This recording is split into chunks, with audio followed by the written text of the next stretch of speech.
မင်္ဂလာပါတဲ့ဒီ Recap Channel ကနေကြိုဆိုပါရစေ။ဒီနေ့မှာတော့ကိုရီးယားမင်းသားဟွန်ဘင်ရဲ့အခြေရေးသမိုင်းကိုပြောပြပေးသွားမှာပါ။ဟွန်ဘင်ဟာကိုရီးယားမင်းသမီး၃ယောက်နဲ့အခြေရေးသတင်းတွေထွက်ခဲ့ပြီးနောက်ဆုံးမှာတော့သူနဲ့အတူဇလန်တွဲထဲမှာချစ်သူအဖြစ်တရုပ်ဆောင်ခဲ့တဲ့မင်းသမီးစွန်ရီချင်းနဲ့တကယ်ပဲအိမ်အောင်ကျသွားခဲ့ပါတယ်။ဒါပေမဲ့သူတို့နှစ်ယောက်ရဲ့အချစ်ဇလန်ကဘလို့စတင်ခဲ့တာလဲ။ဟွန်ဘင်ရဲ့အရင်ချစ်တွေကဘသူတွေလဲ။အဆုံးထိနားထောင်ကြည့်ရအောင်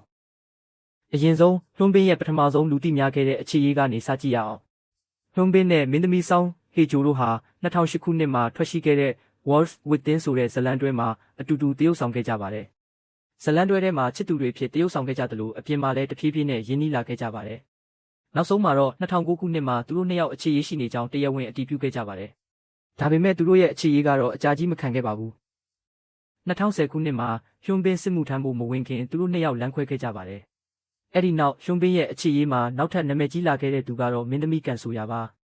2016ခုနှစ်မှာဟွန်ဘင်နဲ့ကန်ဆိုယာတို့တွဲနေကြောင်းနှစ်ဖက်အေဂျင်စီတွေကတရားဝင်အတည်ပြုခဲ့ကြပါတယ်။ဒါပေမဲ့သူတို့နှစ်ယောက်ရဲ့အခြေရေးကလည်းတစ်နှစ်လောက်ပဲကြာခဲ့ပါတယ်။2018ခုနှစ်ဒီဇင်ဘာလမှာတော့အလုပ်ချိန်စရာတွေမအားလပ်တာကြောင့်သူတို့နှစ်ယောက်လမ်းခွဲခဲ့ကြပါတယ်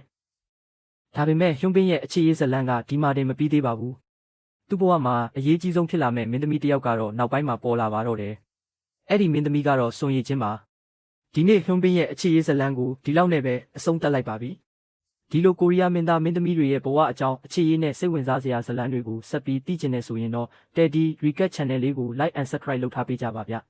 ။နောက်ထပ်စိတ်ဝင်စားစရာကောင်းတဲ့ဇာတ်လမ်းတွေနဲ့ပြန်တွေ့ကြမယ်နော်။အားလုံးကိုကျေးဇူးတင်ပါတယ်။